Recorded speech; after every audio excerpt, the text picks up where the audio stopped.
வணக்கம். வெள்ளிக்கிழமைக்கான பேய் ஆட்டத்துக்கு இன்னைக்கு கொஞ்சம் அமைதியாகவே இருந்துச்சு. -110 ரைட். ஸ்லோவாக ஆரம்பிச்சு அப்படியே ஸ்லோவாக கீழே வர ஆரம்பிச்சிச்சு. சம்டைம் அரவுண்ட் 11:30-12 பக்கமாக கவுண்டர் ட்ரெண்டாக இருக்குமோ ரைட். இன்னைக்கு காலையிலேருந்து அப்படி சரிஞ்சு வந்தது வந்து ரொம்ப ஸ்டீப் ஃபால் இல்லை, ஸ்லேஸாக ஸ்லைட் ஆனது. கவுண்டர் ட்ரெண்டாக ஒரு சின்ன ஆசை ரைட். அண்ட் மார்க்கெட் ரிவர்ஸ் ஆகிடும் ஒரு எதிர்பார்ப்பில் இருந்தோம்.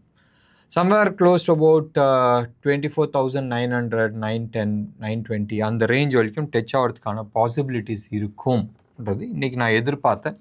பட் ஓகே, -110 பாயிண்ட்ஸ் தான். இன்ட்ரெஸ்டிங் பாயிண்ட் நிறையா இருக்குது. அண்ட் இன்ட்ராடே ஸ்விங் வந்து 172 பாயிண்ட்ஸு. அண்ட் நிஃப்டி ப்ரீமியமில் இருக்குது, 51 பாயிண்ட்ஸ் ப்ரீமியமில் இருக்குது. பேங்க் நிஃப்டி வெறும் 34 பாயிண்ட்ஸ்.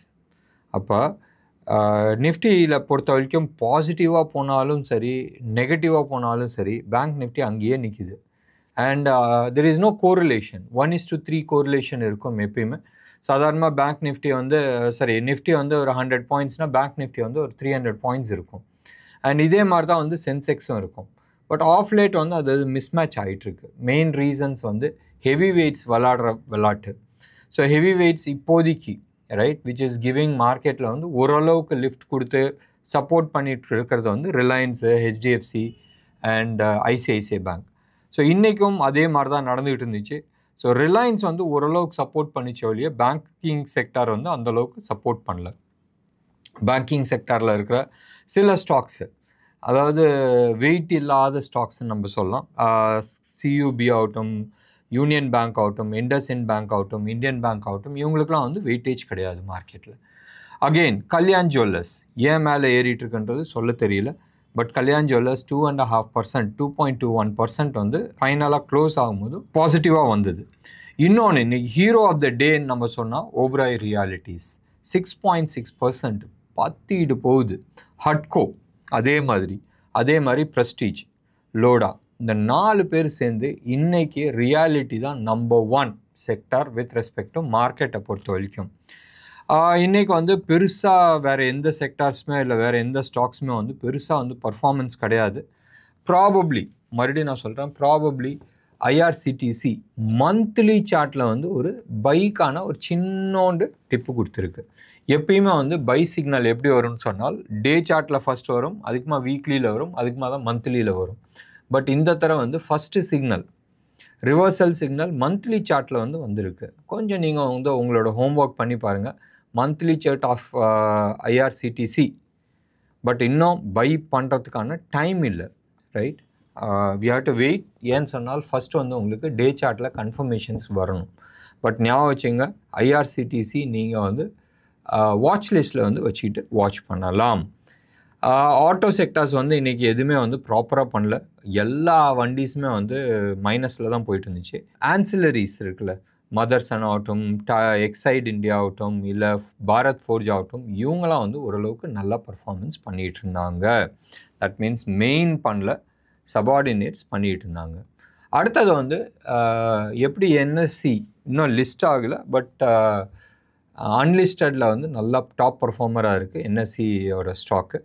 இன்ஃபேக்ட் வேணும்னா நீங்கள் காண்டாக்ட் பண்ணலாம். நாங்களும் வந்து அன்லிஸ்டட் ஸ்டாக்ஸ்லாம் வந்து டீல் பண்ணிகிட்ருக்கோம். பிஎஸ்சி செம்ம ரேலி போச்சு, உங்கள் எல்லாருக்குமே தெரியும். எம்சிஎக்ஸ் நம்ம ரேடாரில் இருந்துச்சு, இன்றைக்கி அது வந்து 2% அப்பாக இருக்குது. பட் ஓவராலாக நீங்கள் எடுத்து பார்த்தீங்கன்னு சொன்னால் ஸ்டாக் ஸ்பெசிஃபிக்காக வந்து எல்லாருமே வந்து நல்லா பர்ஃபார்மன்ஸ் பண்ணிகிட்ருக்கு. பட் மார்க்கெட்டில் வந்து அந்த மார்க்கெட்னால் நான் சொல்கிறது வந்து நிஃப்டி, பேங்க் நிஃப்டியில் வந்து அந்த ரியாலிட்டிஸ் காட்ட மாட்டேங்குது. அப்போ என்ன நடக்குது, நிஃப்டி நெக்ஸ்ட்லேயும் ஸ்மால் கேப் அண்ட் மிட் கேப்லேயும் தான் மேக்ஸிமம் ஆக்ஷன்ஸ் ஓடிட்டுருக்கு. ஸ்டாக் ஸ்பெசிஃபிக்காக ஓப்பன் ஆகிட்டுருக்கு, ஆக்ஷன் ஆகிட்டுருக்கு. எல்லா ஸ்டாக்ஸுமே போகல. ருப்பியை பொறுத்த வரைக்கும் இன்றைக்கி வந்து 20 பைசா ரேஞ்ச் பவுண்ட்லேயே இருந்துச்சு. 84.75 to 84.96 இந்த ஜோன்லேயே தான் வந்து இருந்துச்சு ஹோல் டே. அண்ட் டாலர் இண்டெக்ஸை பொறுத்த வரைக்கும் மோர் ஃப்ளாட்டிஷாக இருக்குது. 0.3% வந்து அப்பாக இருக்குது. அதுக்கான எதிர்வழி என்ன ஆகும், கமாடிட்டிஸ் எல்லாம் கீழே விழுவும். ஆனாலும் கோல்டு வந்து செம்ம ஸ்ட்ராங்காக இருந்துச்சு. கோல்டு வந்து அதே லெவலில் தான் இருக்குது ருப்பி டேர்ம்ஸில். 7,950 அந்த ஜோனில் தான் இருக்குது. ஸோ 20 ரூபா 15 ரூபா பர் கிராம் வந்து முன்ன பின்ன ஓடிட்டு இருந்துச்சு. சில்வரை பொறுத்த வரைக்கும் 92,200 லெவலில் ட்ரேட் ஆகிட்டுருக்கு. இது ரெண்டுமே வந்து சென்னையோட ஜிஎஸ்டியோட wholesale rate price, silver and gold. So மார்க்கெட்டில் இன்றைக்கி ஸ்பெசிஃபிக்காக சொல்கிறதுக்கு எதுவுமே இல்லை. இன்றைக்கி இந்தியாவோட பிஎம்ஐ டேட்டாஸ் வந்துச்சு. பிஎம்ஐ டேட்டாஸ் ஆகட்டும் இல்லை ஹோல்சேல் ப்ரைஸ் இண்டெக்ஸும் ஆகட்டும், ரெண்டுமே வந்து பாசிட்டிவ்ன்றது நம்ம சொல்லலாம். அதாவது போன தடவை வந்து ஆல்மோஸ்ட் 13.5 இருந்துச்சு ஃபுட் இன்ஃப்ளேஷன். மறுபடியும் நான் சொல்கிறேன், ஃபுட் இன்ஃப்ளேஷன், காய்கறி விலையெல்லாம் தாறுமாறாக இருந்துச்சு. இப்போ குறைஞ்சிருக்கு, ஓரளவுக்கு குறைஞ்சிருக்கு. லாஸ்ட் 2 நாளாக சென்னையில் அடித்த மழைக்கு வந்து தக்காளியும் கேரட்டெல்லாம் வந்து விலை ஜாஸ்தியாக இருந்துச்சு. அதெல்லாம் கூட இப்போ ஓரளவு கம்மியாக இருக்குது. இது எல்லாமே வந்து இந்த சீசன் நான் முதலே வந்து சொன்னேன், ஆர்பிஐ வந்து இன்ஃப்ளேஷன் வந்து ஒரு ரீசனாக காட்டிகிட்டு இருந்தாங்க. பட் டெஃபினட்டாக வந்து இன்ஃப்ளேஷன்ஸ் அவங்க காட்டின inflation it is more of a seasonal inflations. தக்காளி ஆகட்டும், உருளைக்கிழங்கு ஆகட்டும், இல்லை கத்திரிக்காய் நம்ம வெங்காயம் ஆகட்டும், இதுதான் வந்து நார்த் இந்தியாவில் வந்து மெயினாக தேவைப்படுறது. அண்ட் இதோட இன்ஃப்ளேஷன்ஸ் வந்து சீசனில் அடுத்த ஒரு 1.5-2 மாதத்தில் ஆட்டோமேட்டிக்காக வர ஆரம்பிச்சிடும். ஸ்டாக்ஸ் வர ஆரம்பித்தோடனே டப்புன்னு வந்து கீழே விழுவுன்றது. எடுத்து பாருங்களா, போன வாரத்தில் வந்து தக்காளி க்ளோஸ் அபவுட் 80-85 ருபீஸ் இருந்துச்சு. இன்றைக்கெலாம் வந்து அரௌண்ட் 25க்கு வந்துடுச்சு. ப்ராபப்ளி இன்னொரு 15-20 டேஸ் போச்சுன்னா 10 ரூபா கிலோவுக்கு வந்துடும். ஸோ இந்த இன்ஃப்ளேஷன்ஸ் வந்து எங்கே காட்டுது? ஆர்பிஐ டேட்டாஸில் வந்து இன்றைக்கி காட்டியிருக்கிறாங்க. 2 மாதத்துக்கு முன்னாடி வந்த இன்ஃப்ளேஷன், 2 மாதம் இல்லை, போன மாதம் வந்த டேட்டாஸ் பிரகாரம் 13.54 இருந்துச்சு. இன்றைக்கி 8.63 இருக்குது. அதே மாதிரி wholesale price index, overall index நீங்கள் எடுத்துக்கிட்டிங்கன்னு சொன்னால் ஓரளவுக்கு வந்து குறைஞ்சிருக்கு. அண்ட் 1.89க்கு இருக்குது. போன தடவை வந்து 2.6ல் இருந்துச்சு. ஸோ ஓவராலாக வந்து இம்ப்ரூவ்மெண்ட்ஸ் இருக்குது இன்ஃப்ளேஷனை பொறுத்த வரைக்கும்.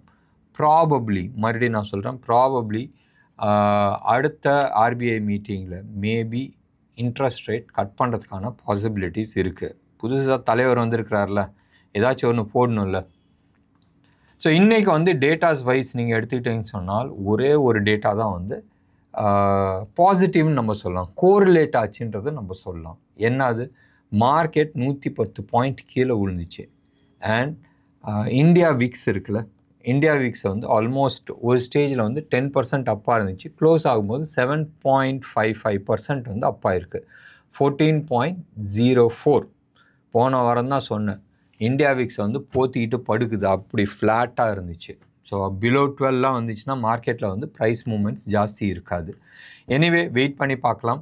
இந்தியா விக்ஸ் வந்து ஸ்லைட்டாக ஏறி இருக்குது. அண்ட் மார்க்கெட் தொடர்ந்து கீழே நெகட்டிவ் சைடாக அப் சைடான்றது we have to decide. So ஞாபகம் வச்சுங்க, 24,660 அது வந்து ஒரு இம்பார்ட்டண்ட் லெவல். அந்த லெவலை உடச்சி கீழே டிசைசிவாக 2 கன்சிக்யூட்டிவ் டேஸ் க்ளோஸ் ஆனால் தான் ஃபர்தர் டவுன் சைடுக்கான பாசிபிலிட்டிஸ் இருக்குது. இது பாயிண்ட் 1. பாயிண்ட் 2, 24,800, 820, 830 அந்த ஜோனுக்கு மேலே வந்து கண்டினியூஸாக 2 நாள் க்ளோஸ் ஆனால் தான் ஃபர்தர் அப்சைடுக்கான பாசிபிலிட்டிஸ் இருக்குது. இப்போதைக்கு அப்சைடுக்கான 25,250 லெவல் அச்சீவ் ஆகிறதுக்கான நிறைய பாசிபிலிட்டிஸ் இருக்குது. ஸோ இது மனசில் வச்சுக்கிட்டு ஷார்ட் போகாதீங்க. மேபி ப்ராஃபிட் புக்கிங் பண்ணுறதா இருந்தால் ப்ராஃபிட் புக்கிங் பண்ணிக்கலாம். என்ன நேயர்களே, இன்றைக்கி ப்ரோக்ராம் உங்களுக்கு பிடிச்சிருந்துச்சுன்னா லைக் பண்ணுங்கள், ஷேர் பண்ணுங்கள். டெஃபினட்டாக உங்களோட கமெண்ட் பாக்ஸில் கொடுங்க. நன்றி, வணக்கம்.